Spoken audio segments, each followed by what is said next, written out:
Ready? Hi, everybody. So, here we go. I am going to read you a little bit from a book. This is Martin Guitars, an illustrated celebration of America's premier guitar manufacturer. And this is kind of like Goldilocks and the Three Bears. Goldilocks came up to the little log cabin where the bear lived. Frank Henry Martin died on April 9th in 1948. At the age of 81, born in the aftermath of a war that fought with horses, sabers, and cannons. He lived to see wars waged with flying fortresses, that's an airplane, and atom bombs. His own company had grown in his lifetime from a one-room operation to a multi-room, from a small factory that employed steam engines, gas-powered engines, and finally it was powered by electricity. Wow, what will they think of next? And the point being that these were done in still the factory was very small. Any of you that have had the chance to visit the old factory's still there. The modern factory off just a few blocks away. And the old Font Street factory is an American cultural icon. And back then, guitars were made by hand. There was no duplicating lathes. There was no certainly no computers, I mean, duh. And it was 1948 when he died and passed it on to his son. This is a 1949 guitar, and this is made of wood that is no longer available. In the 40s, we had Brazilian rosewood, and Brazilian rosewood of such a high caliber that is just not around. It's gone. It's not a matter of not being able to use it. It's a matter of they're just gone. Those trees are gone. Brazilian rosewood trees back then would be 1,000 to 1,500 years old. You're thinking, what? You mean it was grown in the Middle Ages? Yes, but those are all gone. So now what's left is protected. 90% of the Brazilian rosewood trees are gone, and they should be protected. Martin has told us they'll never buy another log of Brazilian rosewood. The value of it is going up. Martin had made a guitar, a D-28, a copy of an older Martin out of Brazilian rosewood. It was $49,000 and it sold out in a couple of hours. People do chases. That's a guitar made yesterday at $49,000. This is being presented to you for less than half of that. This is being in 1949. It became from my friend Giles, who him and I became really close because of our association with birds. We love birds.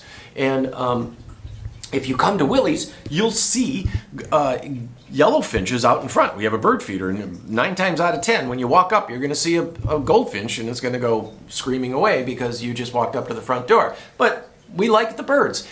Also, he was a student in the San Francisco area. He went to Stanford University, and he knew Jerry Garcia, and Jerry Garcia was really, and the Grateful Dead was born out of the great folk boom.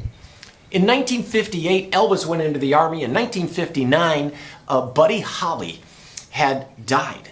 And, the day rock and roll died is kind of a thing. With that, all of a sudden came this folk boom, and colleges all over the United States were really into folk music. And that is music of the 20s, 30s, 40s, folk, meaning our cultural history. And Jerry Garcia was very into that. Giles was too. And they would travel together going to shows when they could. They liked each other. They were about the same age. And now Giles, who's over 90 years old, has decided to sell his pride and joy. And if you look at these coffee-colored streaks in here, this 1949 D-28 is really just a gorgeous piece of one of Earth's best materials to make guitars out of. If there was enough to go around, it's all they would use. Brazilian rosewood is always used on fingerboards, even Dan Electros, from the time period. In 1968, of course, Brazilian rosewood trees were made illegal. You can't cut them anymore. Brazil said, no, that's it, no more. After that, they became very, very expensive. Right now, it's at least $20,000 from any manufacturer to get Brazilian rosewood. And this is a 1949 D-28 with that thump you get out of Brazilian rosewood.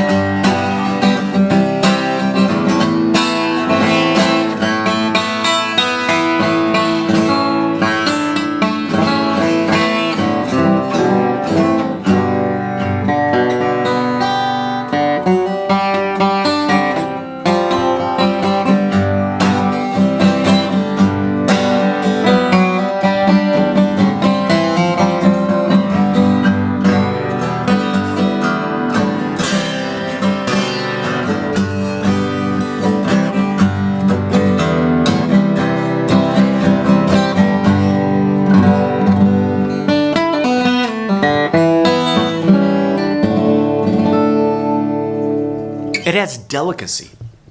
It has bass. And it's a piece of American history. It's got its original case. This is kind of cool. And it's belonged to a friend of mine since 1960, and we're proud to offer it, and it's just really a fine guitar. It even has its original ivory nut. Now, nobody uses ivory anymore. It has a bit of a shim. We might replace that nut here in the next few days, but we decided at some point he had decided to leave the ivory nut and shim it, but it is really has that woody, like,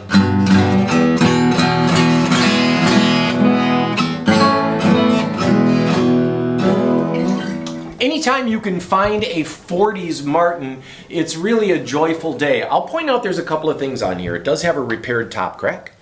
There are 2 repaired cracks on the back, and if I can find them, there they are, right there. You can see the 2 repaired cracks. It's all been fixed. This has had a neck set done, so the action is nice and light.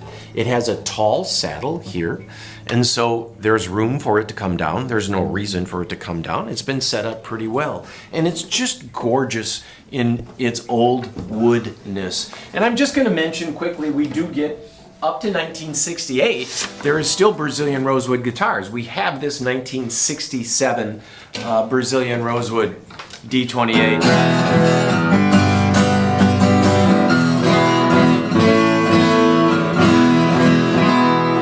By this time, the really good ancient trees are kind of gone, but you can see a lot of this. This is your indication of it being Brazilian. Plus, rosewood, when you scratch it and smell it, it smells like a rose. Isn't that nice? It's true. So that's one way to tell if it's Brazilian rosewood. You can get in there and scratch it a little bit and it smells like a rose. But you still get these coffee colored streaks. And this is a nice guitar, and it's made of Brazilian rosewood, and it's way less than something that is made yesterday out of Brazilian rosewood. So we encourage you to come and look at these. We think long term these guitars are going to go up in value, as they have. 10% a year for the past 40 years is not a bad investment, but it's about the investment in tone and American history. And by the way, any of you that are a fan of American guitars like we are, getting books like this, American Guitars, this is written by Richard Johnston and Jim Washburn, and it's got a foreword written by Stephen Stills. And this is just a great book. It's a nice book just to thumb through and see some of the history, and we encourage you to do that. We look forward to seeing you. Call us, make an appointment if you would, and we'll see you soon.